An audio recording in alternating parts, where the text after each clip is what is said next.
Que tal? Moi bons días. Coñémolo testigo o noso compañeiro Antonio Lodeiro, que estivo facendo radio dende aquí en directo. Onde aquí? Pois no Gran Hotel Los Abetos. Volven de novo estes almorzos neste emblemático hotel cunhas vistas impresionantes, cun equipo que nos acolle puntualmente para sacar adiante distintos formatos que nesta primeira etapa están vencellados e vinculados ao mundo da política. Por aquí pasaron, seguirán pasando, o día de hoxe tamén, o que se denomina como primeiros espadas, aqueles que teñen unha responsabilidade na vida pública pois en diferentes circunstancias, algúns gobernando, outros dende a oposición. Neste caso, saudamos a todos os nosos seguidores emitindo este programa non só a través da FM en toda Galicia a través de Radio Líder, sino tamén o estamos grabando para que o podan ver, tanto na nosa canle de YouTube como pois todas aqueles titulares, que espero sexan moitos que nos dé o noso convidado, pois tamén o podan ver nas nosas redes sociais. Saúdos de todo o equipo que fai posible estes almorzos do Gran Hotel Los Abetos. E, bueno, pois o noso convidado non é outro que Diego Calvo, nacido en Sadurniño, na Coruña, no ano 75. Boten vostedes cifras da idade que ten. É licenciado en Ciencias Económicas pola USC, pola nosa universidade aquí en Santiago de Compostela, cun máster en Desarrollo Local e Comarcal. Bueno, distintas facetas na vida política. Por primeira vez foi diputado autonómico no ano 2003 e a día de hoxe pois ten a responsabilidade da Consellería de Presidencia, Xustiza e Deportes, entre outras moitas cousas, por resumir o seu amplo currículo. Diego Calvo, Diego, benvido, moi bons días. Moi bons días, encantado de estar aquí con vos. Benvido a estes almorzos no Gran Hotel Los Abetos, que é un formato que hoxe imos a ter 45 minutos, porque ten unha axenda bastante apretada. Vai responder as cuestións de dous convidados que temos, como sempre, dous compañeiros desta casa, que son Antonio Lodeiro. Moi bo días, Antonio. Hola, que tal? Facendo programa aquí en directo dende as 8 da mañá con varios protagonistas, con tertulia, e Fernando González Macías. Fernando, moi bo día tamén. Hola, moi bo día.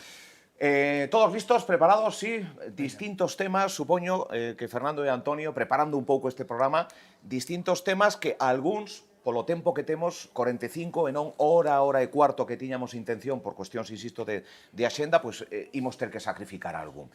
Pois estamos listos, imos adiante. Diego Calvo, preparado para calquera tipo de pregunta, calquera tipo de circunstancia? Intentaremos contestar, pero vamos, con estes periodistas sabe Dios que son capaces de preguntar. Coñece a Antonio, coñece a Fernando, son boa xente. Bueno, sí, cando durmen sobre todo.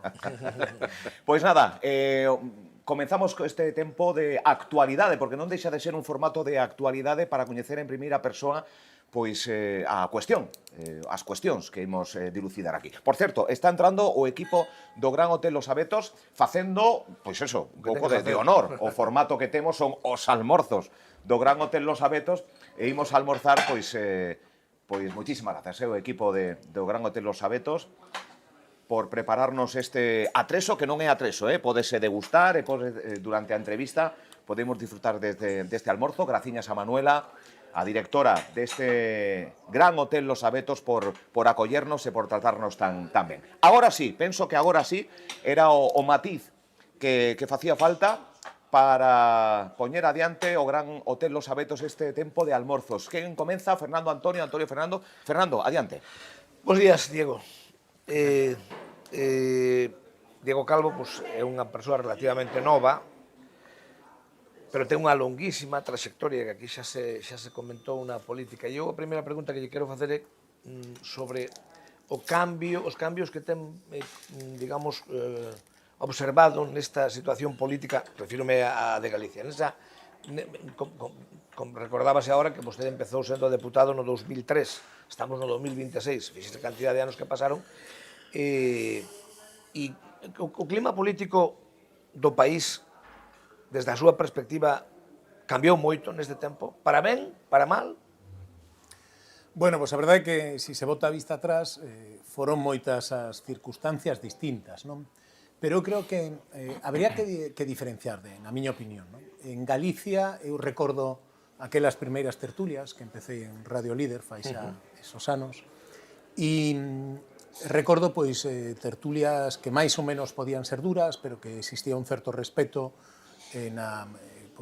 coa xente que pensaba diferente ou que representaba outros partidos, non? pero sempre existía un enfrontamento máis ou menos, bueno, que se podía circunscribir a un formato político, creo que duro, pero axeitado. Co paso do tempo foi cambiando, non? Sobre todo cando os populismos tiveron entrada en Galicia, eu creo que a partir de aí, en Galicia e en España, a partir de aí, digamos que eu creo que o que cambiaron foron as regras.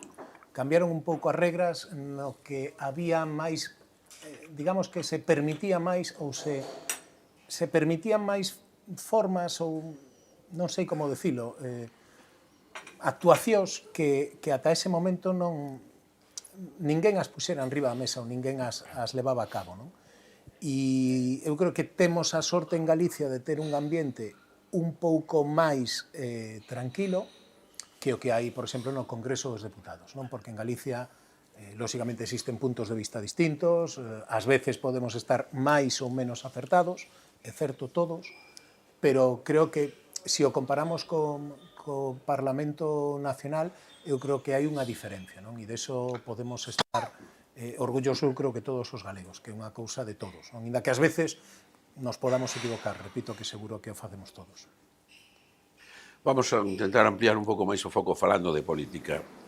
Hai un momento comentábamos na nosa tertulia unha noticia sobre unha, parece ser, enquisa interna do Partido Popular sobre os pactos entre o Partido Popular e Vox, e en concreto sobre a cuestión famosísima do arraigo e a prioridade nacional.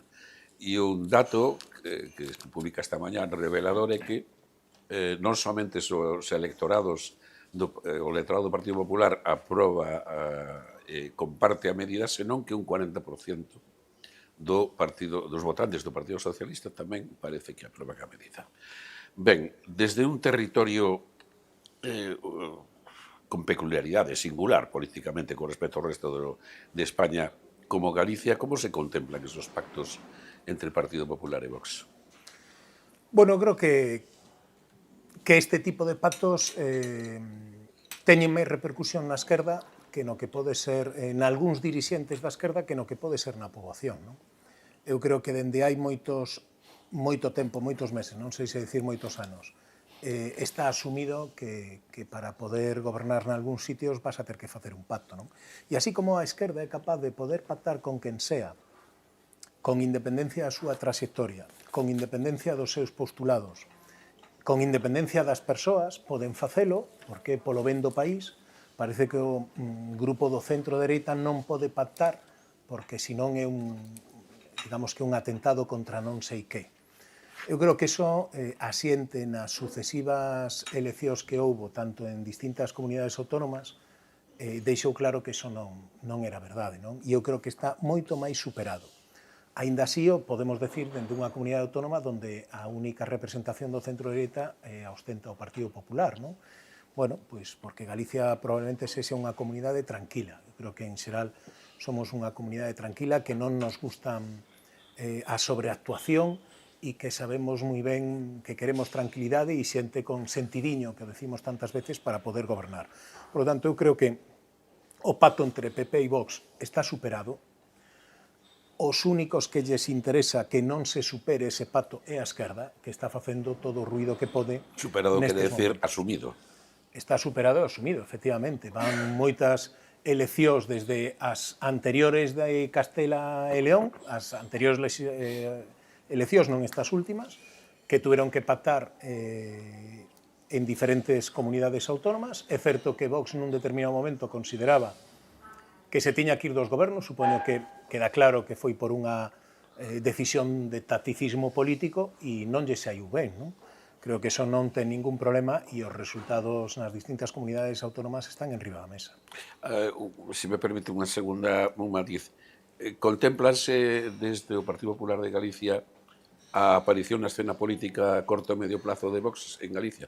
Iso é sempre unha pregunta, xa nas anteriores eleccións municipais, nas anteriores eleccións autonómicas estaban riba da mesa. Eu poño sempre un exemplo, non? Por exemplo, nas últimas eleccións municipais, agora dentro dun ano temos eleccións municipais, na Coruña Vox se presentou en algo máis de 30 concellos, 32 concellos, creo que foron, ou 33. Non obtivo concelleiro en ningún dos 33, perdón, en ningún.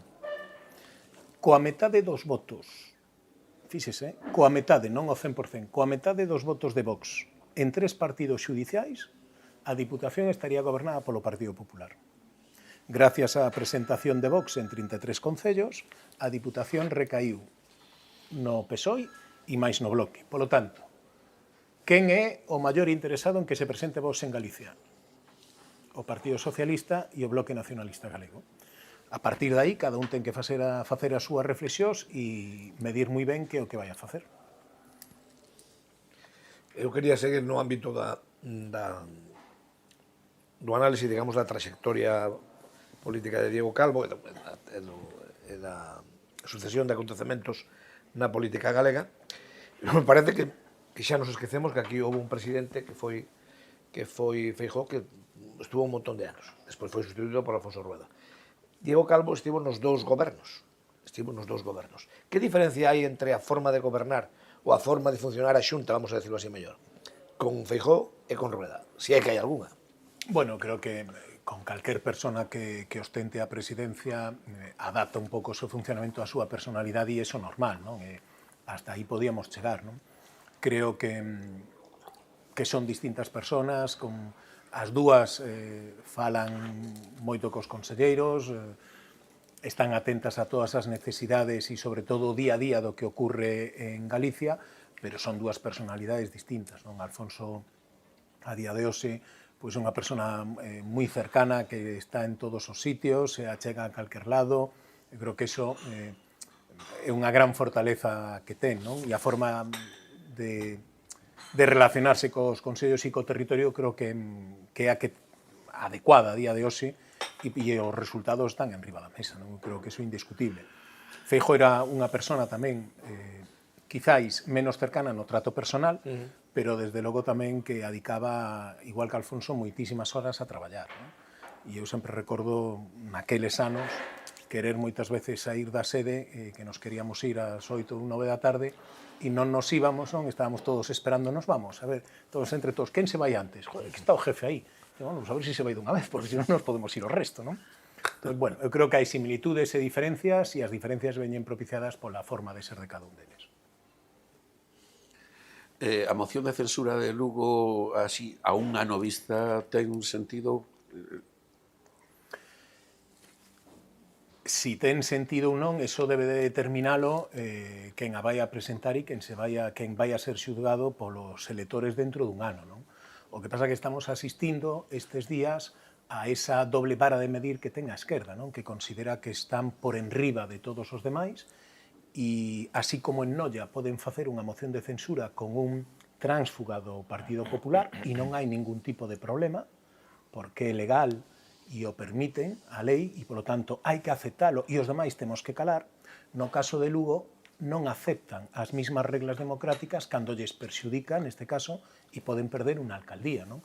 Eu non saio do meu asombro ver outro día Besteiro acusar o Partido Popular como facía, cando o principal promotor da inestabilidade na que vive Lugo dende hai anos foi o propio Besteiro, que se levou a unha alcaldesa que repetía na alcaldía 7 meses despois de presentarse unhas eleccións municipais. Probablemente, cando se presentou as eleccións municipais, xa sabía que se ia a ir nas eleccións autonómicas. Sin embargo, se foi. A partir de aí, sucedéronse unha serie de episodios na que, lógicamente, ata aí podemos chegar, o Partido Popular non ten nada que ver. E tamén teño que adiantar, por si non o sabían, que non fomos nós os que puxemos na lista do PSOE a unha persona que agora firma unha moción de censura. Seguindo coa moción de censura, porque de rigurosa actualidade, non son habituales as mocións de censura nos concellos, moito menos nas cidades. En algún sitio leen que prácticamente houve moi pouquiñas. A experiencia parece ser que demostra que as mocións de censura normalmente non son ben aceptadas de entrada pola ciudadanía e que incluso en algúns casos as castiga sempre que sea consecuencia de un acto deste tipo na que un concelleiro cambia de posición. Bueno, eu non diría eso, ou dende logo non afirmaría eso con esa rotundidade, non? Eu Eu creo que a maior parte das mocións de censura é porque unha persona dun partido se cambia. Durante moitos anos a lei electoral o prohibía porque facíanos ter un doble voto, non se consideraba o voto do tránsfuga. Sin embargo, o Tribunal Constitucional dixo que iso non era constitucional e que o voto valía exactamente igual. Por eso se desencadenaron unha serie de situacións, por exemplo, a de Noia, que senón non se podería facer. Non? Ribeira, etc. Ribeira, etc. Bueno, Ribeira non é o caso. Sí. Perdón, porque Ribeira o que no, pero digo fixo que se desencadou, un partido, non, pero non veo ocasionado polo cambio legislativo, sino que un partido que apoyou nun momento determinado a outro partido decidiu cambiar o apoio. Sí, porque hai outras mocións que son así, claro. Efectivamente, son distintas. Non? Entón, eu creo que, ao final, os veciños, e o falábamos antes de empezar o programa, os veciños, cando un é alcalde, quere que o alcalde funcione. E hai unha fidelidade ao alcalde que traspasa con moito o propio partido. Hai xente que vota un alcalde porque cree que o está facendo ben, porque cree que é un bo alcalde, con independencia que sea dun partido que igual ese partido non lle gusta ou non o quere ver nin diante, pero como o alcalde lle cae ben e cree que o está facendo ben no Concello, o van a votar igual. E se cambia de partido, o van a seguir votando. Non? Por lo tanto, eu creo que o que prima nunhas eleccións municipais é o traballo, neste caso, da alcaldía. E tamén hai que ver que moitas mocións se justifican porque hai unha parálisis no goberno. Non?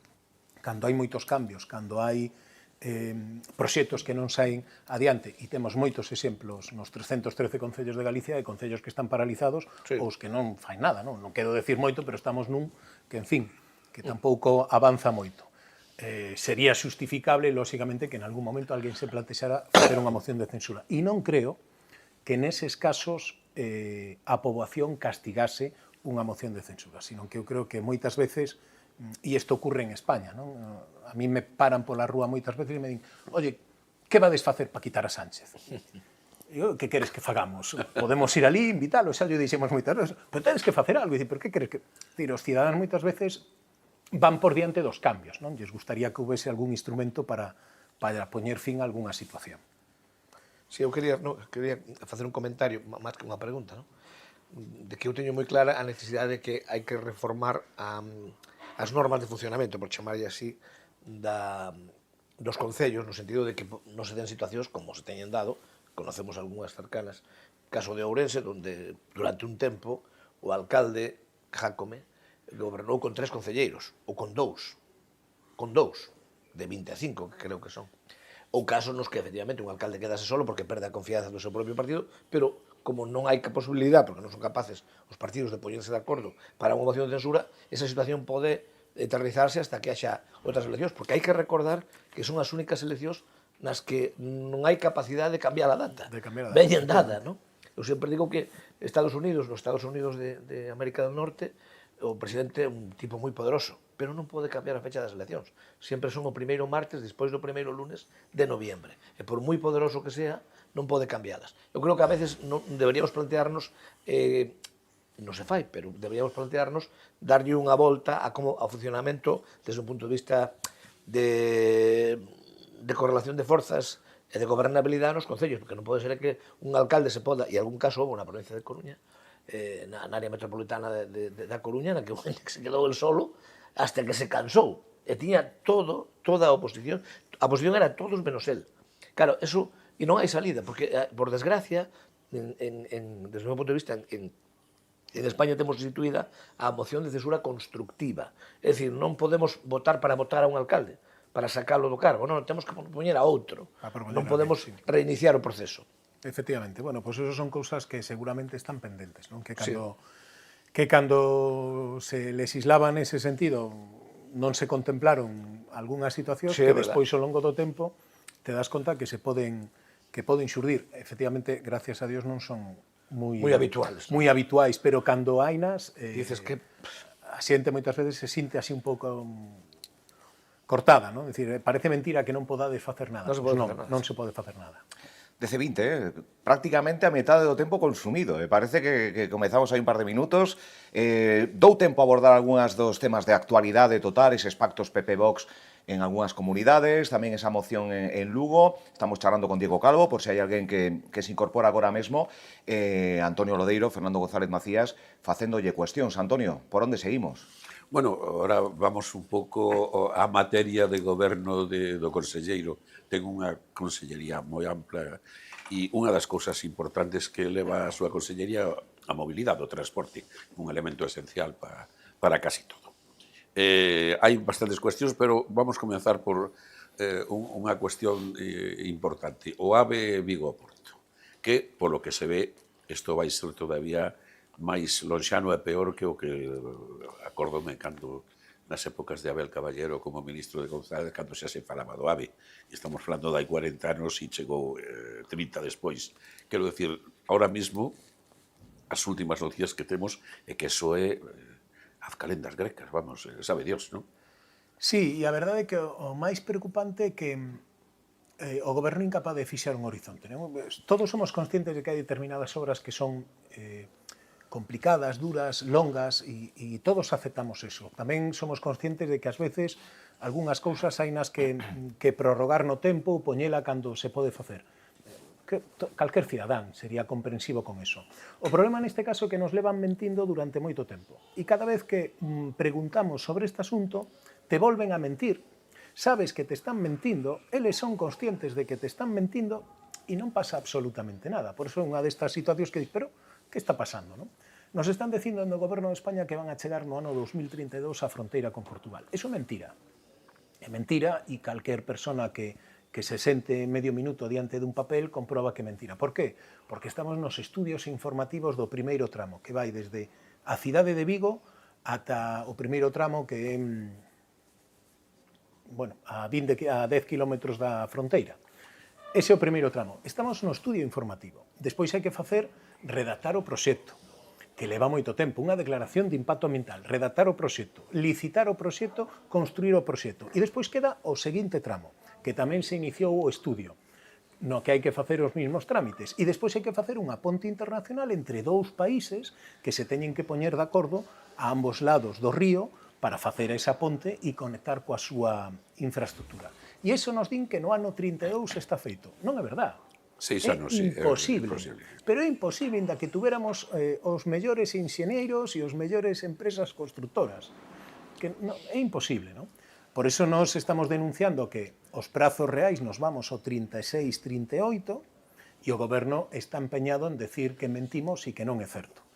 Pola parte portuguesa tamén fomos a falar, a diferencia de pola parte española, ali o ministro de Infraestructura nos recibiu o presidente Rueda, sin embargo, o ministro español para isto non ten tempo.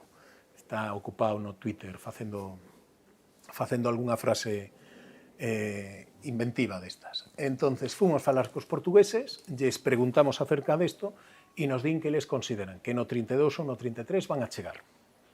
E nos lo di un ministro. Oye, non sei se será verdade ou non, pero nos lo está dicindo un ministro a nós que no 33 eles queren chegar, 32, 33 queren chegar á fronteira. Vale, vamos a falar ou pedimos información a España e nos din que os portugueses minten, que os que vamos a chegar no 32 somos nós. E esta é a situación na que estamos, non?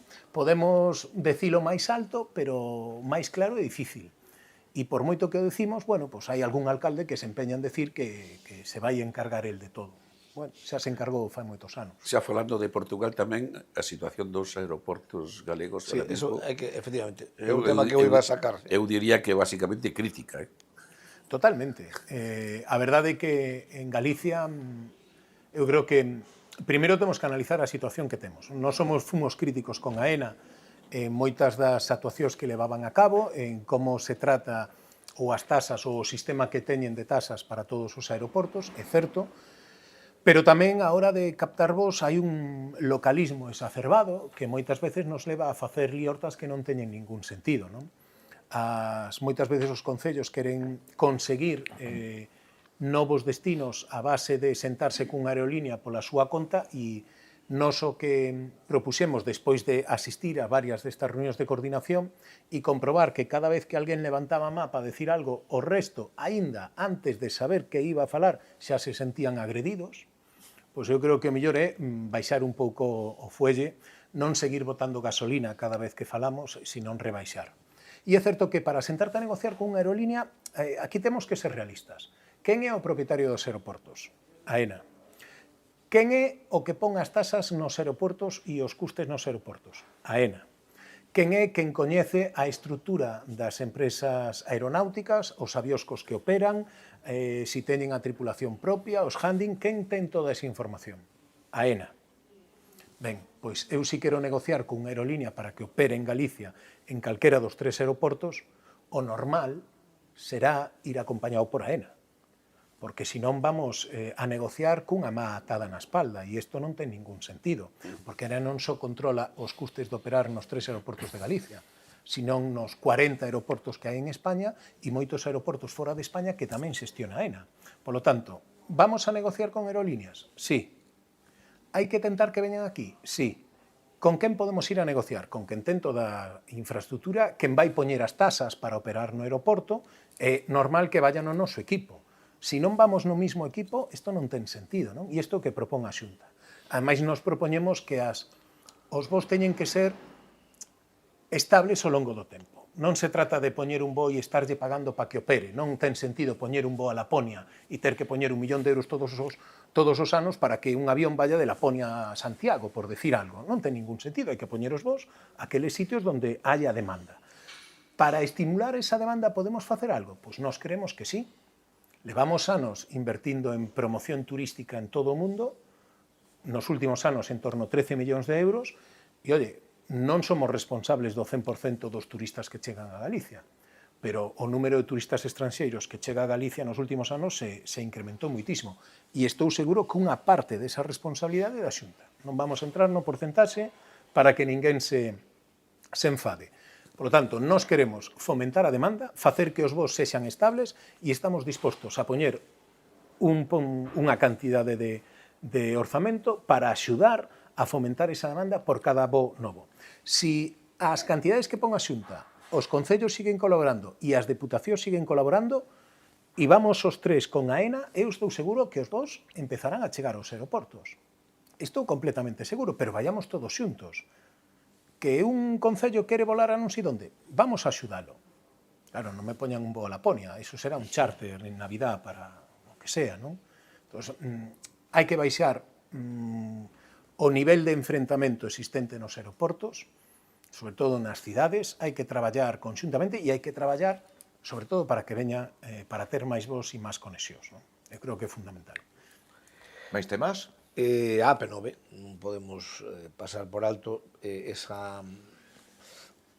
problema que levamos arrastrando e unhas polémicas que, desde un punto de vista, en gran parte son artificiales e en poucos xeneran moita confusión. Por qué? Porque, por un lado, falase de transferencia da titularidade, é dicir, que en lugar de ser do Estado, Goberno Central, Administración Central, pase a ser da Xunta. Pero, por outro, falase da gratuidade, de que esa autoestrada sexa, digamos, liberada de peaxes, sea, como diríamos, volva ao terreo do carácter público, porque foi pública, e porque é unha concesión, efectivamente, porque era unha concesión. E claro, aí hai unha confusión e entendo que cada administración está nunha guerra distinta, porque hai quen pon o énfasis sobre todo en que que non la transfiran a Galicia, logo xa nos decidiremos. E hai quen dice, o máis importante que este momento é que deixemos de pagar, sea de quen sea a autoestrada. Bueno, efectivamente, eu creo que hai unha certa confusión e ás veces pode ser que non axudemos... Interesado, ademais, eu creo. Efectivamente, que non axudemos a esclarecer. Eu creo que coa AP9 isto empezou hai moito tempo. A AP9 sigue sendo pública, sigue sendo o Ministerio do Estado, inda que hai unha concesión, non? Nun determinado momento, todos os partidos políticos consideramos, xa fai anos, porque isto leva xa moitos anos de recorrido, que a titularidade debería de pasar a mans da comunidade autónoma. Por que se defendía iso por todos? Eu tive a oportunidade, máis de defendelo no Congreso dos Diputados como representante do grupo maioritario do Parlamento Galego. Pois consideramos que tiña que pasar a Galicia porque as decisións sobre a autopista, a titularidade, se as tomábamos en Galicia, podíamos influir en determinadas cousas, entre outras, porque a AP9 sigue sen rematar nos seus extremos, e hai treitos que están sin rematar, ou podíamos estar máis en riba da concesionaria para que atendese, sobre todo, moitas veces de do estado de conservación nalgún dos tramos, non? Que non é o desexable. Que non é o desexable. Pero ese é un debate que estuvo durante moito tempo e que leva xa incluso varias legislaturas estando debatíndose no Parlamento. Certo.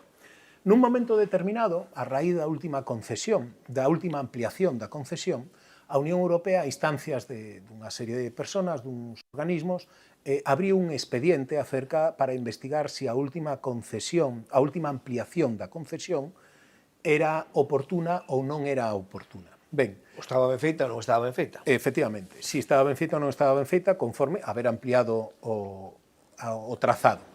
Ben, pois nese momento o Goberno do Estado, xa co señor Sánchez ao frente, fai unha serie de alegacións e normalmente estas alegacións se fai para defender a postura que tivo o Estado no seu momento. Nese momento, que Europa estaba cuestionando isto e que está cuestionando isto porque non hai resultado de esa investigación, nos plantexamos que era o momento mellor de falar dun rescate. Aí xa falamos de outra cousa distinta. Sí, sí. Falar o rescate supón rescatar esa concesión, acabar coa concesión, que pase a xestión a mans públicas e, polo tanto, a gratuidade Pero compensando estaba a concesionaria. Compensando, lóxicamente, hai unha concesión ten uns dereitos. Mentras, si esa concesión se declara legal, claro. Efectivamente, pero era o momento de plantexar. Nos fixemos os nosos estudios e, non quero mentir, pero andaban 1.200 millóns de euros máis ou menos. O Ministerio dice que moito máis. O Ministerio decía que moito máis, que 3.000 e pico. Bueno, por que plantexamos eso nese momento? Bueno, pois porque se estaba cuestionando a ampliación da concesión. Segundo, porque ao mesmo tempo en moitas outras autovías e autopistas españolas se produciu un rescate. O Estado aducía que era un rescate porque estaban en quiebra. Bueno, pois non esperemos que este en quiebra, pero se en todo o territorio español se rescatan as autovías e autopistas e pasan a ser gratis, por que en Galicia non, non? En este caso, moi difícil que vaya a quiebra a P9 que gana moitísimos cargos. Efectivamente, se esperamos por esa situación estamos fastidiados. Pero ese é o momento no que estamos, non?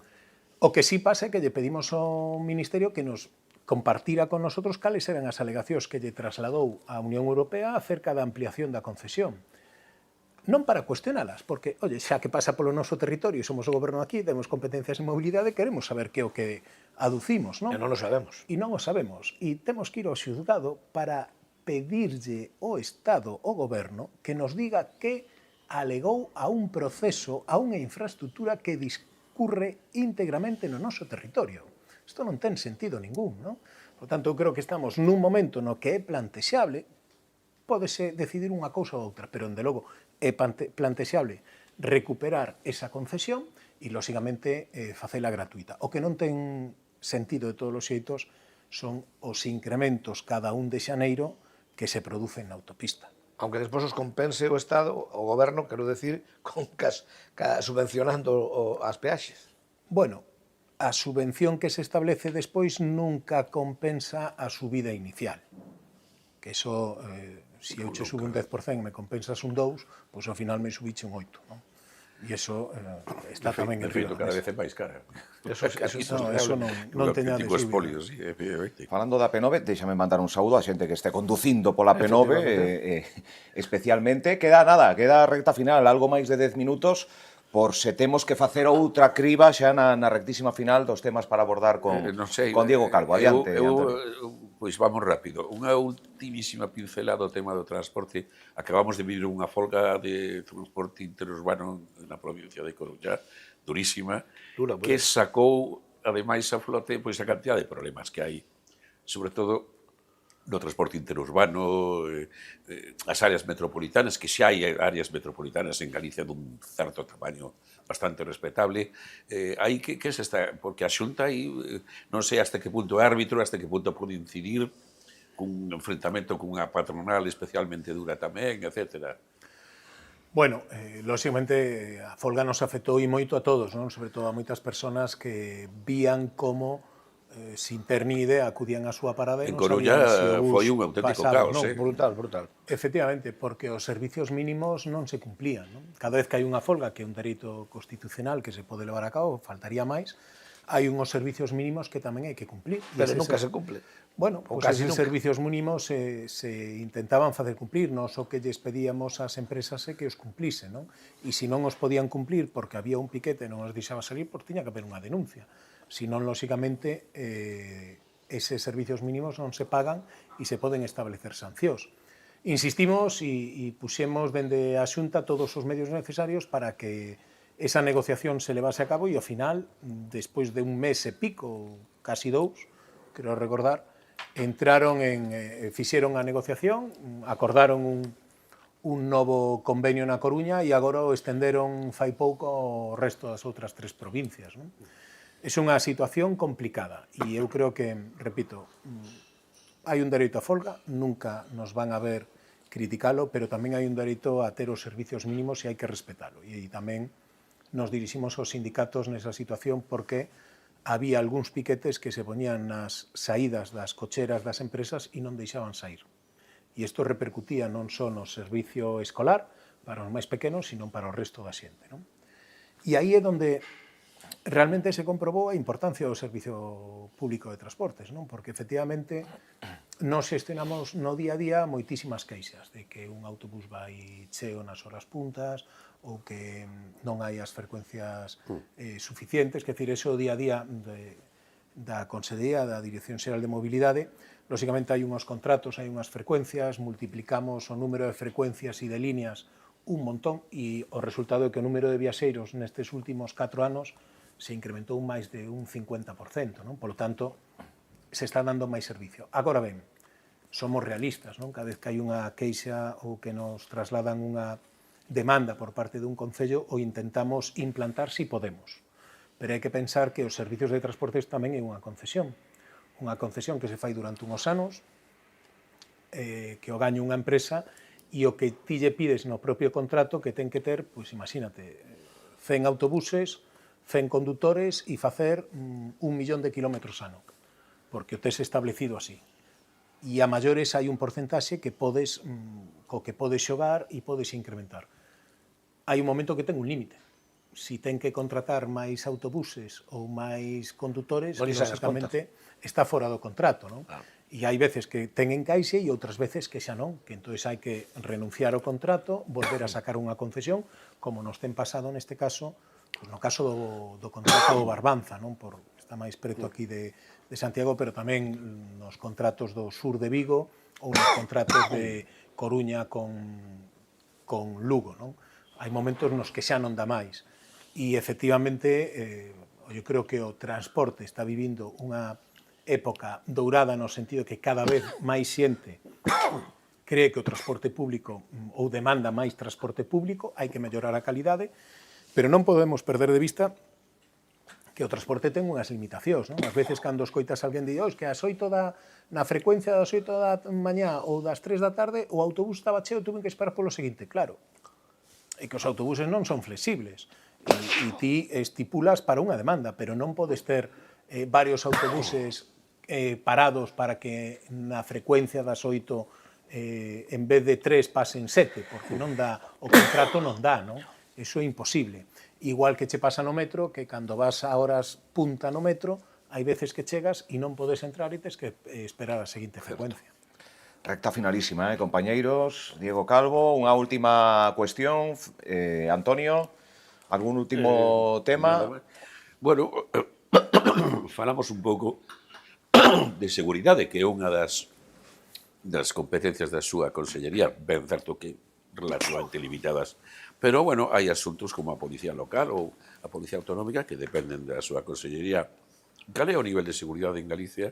Porque últimamente aquí en Radio Líder falamos moitísimo con representantes de sindicatos policiais, da Guardia Civil, e todo o mundo se queixa de todo tipo de trabas, falta de medios, en fin, que queixanse dun goberno que basicamente ten unha certa tendencia a maltratar as forzas de seguridade. Entón, como estamos, sobre todo, tamén co tema da Policía Local e a Academia que existe en Galicia, e se hai planes a medio plazo para, non sei, modificar o estatus de o que chamamos nos Policía Autonómica, que non é tal. Veña, penúltima pregunta, Diego Calvo, depois xa fago unha moi breve e despedímolo de algo. Pois intento respostar rápido. Vamos a ver, nós non levamos a seguridade cidadán, iso lle corresponde á Policía Nacional e á Garda Civil, non? A Policía Autonómica, que é un corpo da Policía Nacional adscrito á Comunidade Autónoma, ten outras funcións distintas, ten as funcións de seguridade nos edificios, protección dunha serie de cousas, medio ambiente, incendios, en fin, marisqueo, bueno, ten unhas competencias limitadas.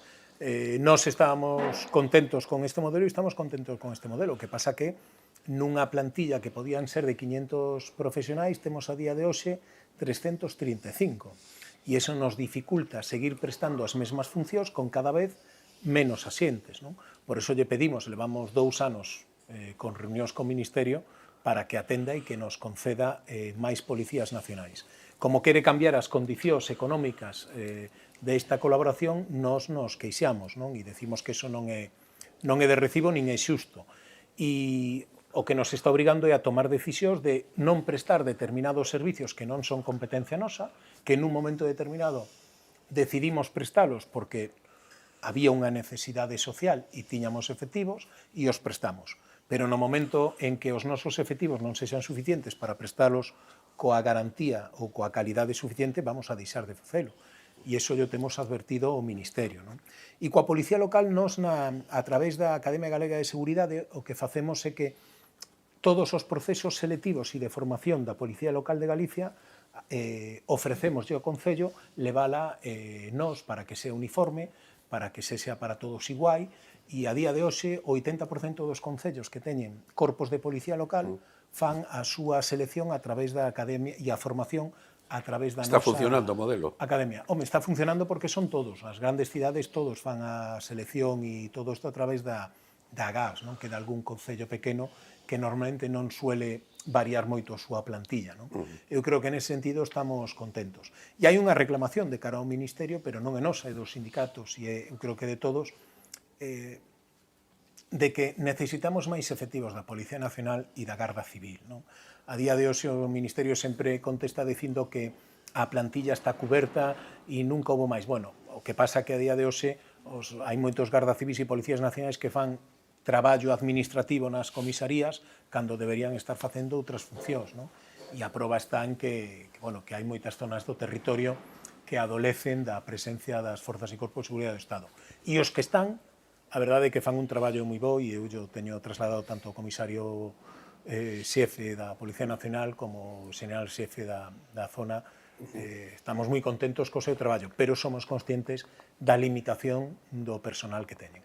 Imos exprimir o máximo, a presencia... Era unha última cuestión, unha última pregunta, porque está tamén de actualidade que a nova lei de administración local e bueno, sempre desde fora, eu sempre fago a mesma pregunta. Haberá ou non haberá máis fusións municipais? Quero dicir, seguimos necesitando fusionar concellos que deixen de ser tantos como temos? Bueno, creo que sí. Eu creo que sí. O Concello, cando eu era presidente da Diputación, votamos a andar coa primeira fusión, a de Oza Cesuras. Foi un empeño personal do Oza dos Ríos Cesuras. Bueno, porque se daban unha serie de circunstancias, os alcaldes estaban de acordo e eu creo que ao final o resultado foi bo. E o que decíamos antes, non? Foron pasando moitas eleccións municipais e o alcalde que levou a cabo a fusión que estuvo frente non foi castigado. Sigue gañando con maioría moi solvente e sin ningún tipo de problemas, non? Despois veio a de Cerdedo Cotobade e pasou exactamente o mismo. Eu creo que teremos máis fusións. Creo que nalgúns concellos moi pequeniños é moi difícil prestar os servicios. Cando falábamos antes da propia organización municipal, cando hai un concello de 400, 500 vecinos, si tes que ter os funcionarios mínimos para que a cousa funcione, para eso son os funcionarios, pois a verdade que o orzamento se che vai aí, non? Ou se ademais as necesidades, eses concellos suelen ter unha poboación envellecida, os servicios costan máis, demandan unha serie de servicios costosos, o SAF. Eu creo que ten que imperar máis o sentido común nalgúnha situación. E é máis, eu creo que na poboación está máis admitido, ao igual en algúns responsables políticos municipais, da igual o partido político, eso estou seguro. E a través da nova Lalga, o que queremos é, non vamos a facela obligatoria, por moito que diga o Bloque e o PSOE, é mentira. Están mentindo, bueno, pois se lles cara a cara de vergonza algún día. O que queremos é fomentalas e queremos falar de algunhas cousas e queremos que as diputacións lles presten servicios a eses concellos pequenos. As diputacións, e o di un expresidente dunha diputación, polo tanto falo con coñecemento, que non falo por falar, as diputacións son os concellos dos concellos pequenos, é o concello dos concellos pequenos. e ten que estar para prestar servicio a quen? Pois a esos concellos, sobre todo os de menos de 20.000, que cando queren presentar un proxecto a Xunta de Galicia, o técnico pois non o teñen, ou o teñen de baixa, e non teñen outro alternativo que lle faga ese traballo. Pois ten que haber un ente por encima do concello que o asista, que lle preste ese servicio para que eses concellos poidan sobrevivir. E se non poden sobrevivir nesa situación, pois entón haberá que plantexarse outras solucións. Pero creo que isto é sentido común, non? E que calquera que non quera facer política e que quera xestionar un pouco o de todos, estaría de acordo con este plantamento. Voume permitir facer a última cuestión antes de despedir a Diego Calvo como responsable de deportes. Un par de apuntamentos que lle parece que o Deportivo de La Coruña pase máis pronto que tarde a denominarse Deportivo da Coruña. Que opina tamén de que Paco Vázquez non está moi de acordo, volveu a escena tamén con ese comunicado, e despois, pois con toda probabilidade, pode haber 3 equipos galegos na ACB. Está Leima e Obradoiro, que pode sumarse o Breogán aí na ACB. Ese apuntamento deportivo, con esa primeira apunte do Depor, e despois se quere falarme da aposta persoal, se quere que suban os dous, vostede coruñés. A min o que me gustaría é que o Depor subira este ano. Vale. E eu creo que neso coincidimos o 100% dos deportivistas. Non hai ninguna dúbida. E a maioría dos galegos. E dos galegos E a tamén, maioría dos galegos Non tamén. todos, non todos. Bueno, eu creo que a maioría, a gran maioría coincidirían que ascendera e poder disfrutar o ano que ven do equipo, non? E do Celta Depor. Acerca do nome, pois a verdade, creo que unha decisión do equipo, creo que lles corresponde a eles, e moitas veces nos metemos en discusións que non aportamos nada novo. Está tomada unha decisión, nos pode gustar máis ou menos, da igual está tomada e eu a respeto. Non? E no tocante ao baloncesto, que son incluso máis seguidor do baloncesto que de fútbol, pero dos dous, a mí me encantaría que subiran os dous. Eu estou seguro que un deles vai a subir directo, vale? Porque o primeiro da clasificación sube directo, que o play-off polo ascenso se poda xogar en Galicia, na sede do equipo que non suba directo, e o ano que ven ter os 3 de novo en ACB. Eso sería un reto, sería algo, si conseguimos eso, moi importante, non? E realmente demostramos a afición do baloncesto en Galicia. Vir, osar e comprobar como cada xornada que xoga o Obradoiro enches o pabellón, ou no Coliseum se enche o pabellón, ou en Lugo está abarrotado hasta arriba que non colle naide, pois eu creo que eso dá a sensación, nos pode dar unha idea da importancia do deporte e do baloncesto neste caso, nestas 3 cidades. No? Oxalá, para o ano que ven, teñamos 2 derbis na CB e un derbi na Liga de Fútbol. Unha pequena prórroga deportiva. Como de implicada está a Xunta no tema do Mundial? E que pasou na Coruña, por certo? Non? Bueno, no tema do Mundial eu xa non podo decir moito máis, porque foi no ano 22, en setembro do ano 22, levamos ao Consello da Xunta un acordo polo cal decíamos que que apoyábamos as dúas candidaturas, que eran candidaturas municipais, porque isto é importante decilo. Foron os concellos os que decidiron presentar a súa candidatura. Nos pediron apoio e dixemos que sí, que apoyaríamos na medida das nosas posibilidades se algunha sede saía adiante. Sai a Coruña e apoyamos. Tivemos algunha reunión coa alcaldesa e chegamos a un acordo porque a alcaldesa decía o 40% da inversión vai no poñer un fondo privado, nunca nos dixo quen, e o 60% restante o poñemos entre as 4 administracións. E nos dixemos, firmamos. Estábamos falando en torno de 15 millóns de euros. 40 millóns de euros un fondo privado, 15, o resto de administracións. Era unha cousa, bueno, pois asequible e tal. Sempre que preguntábamos, o fondo privado nunca nos decían o nombre. Decían, no, estamos en conversas con... E eu, para, eu hasta que teñas firmado non quero que mo digas, porque si despois non saibas decir que a culpa é nosa porque anduvemos facendo algo. Entón non mo digas. Pero nos dixeron que estaban a punto de firmar con 3 ou 4 fondos, que viñan xente de todo o mundo e algún satélite porque estaba interesado en facer o Mundial na Coruña. Bueno, pois, oye, eu nesas condicións que decides non o vexo, pero si vos decides que te de los cartos, adiante. Finalmente se lle caeu a mentira. E cando ningún fondo privado firmaba ou chegaba a firmar ese acordo, tivo que decir que recapacitara e que non era... O que tuvo que decir é que estuvo engañando a todos durante moito tempo, pero non se pode engañar todo o tempo. E tuvo que decir, bueno, pues que iban a facer outro tipo de cousas, non? E agora estamos á espera de que saia Vigo, pero que Vigo a día de hoxe aínda non é sede, por moito que se empeño o alcalde en decir que xa é sede e xa están facendo todo para sede. Non é certo. Non é certo. A FIFA ainda non dixo que fora sede. Cando diga que é sede, nos sentaremos e veremos en que maneira podemos colaborar. Se o dixemos, oiga, nos gustaría ter unha cuantificación das cousas que se queren facer ou das cousas que hai que facer. Non temos nada. Non temos absolutamente nada. E dixemos, oye, igual que no outro caso, ten que estar entre as 4 administracións. O que non é normal é que o goberno interveña en ter o mundial que determine cales son as sedes e que despois o goberno do Estado, que é o que máis orzamento ten, non participe na financiación das obras, non? Hombre, eso non ten ningún sentido. Participará o Concello, participará a Diputación, participará a Xunta e participará o goberno a través de calquer dos ministerios que queiran. Eu creo que é o normal. Pero a día de hoxe non é sede. E aínda que o señor alcalde se empeñe en decir o contrario, as cousas son o que son. E, polo tanto, cando sexa sede, estaremos encantados de estar aí. O tempo tamén Por foi eso o que que foi, rematamos. quedamos sen tempo, graciñas a Diego Calvo, de verdade, por vir ata este formato, os almorzos do Gran Hotel Los Abetos. Gracias Fernando, gracias Antonio, a todo o equipo técnico, producción.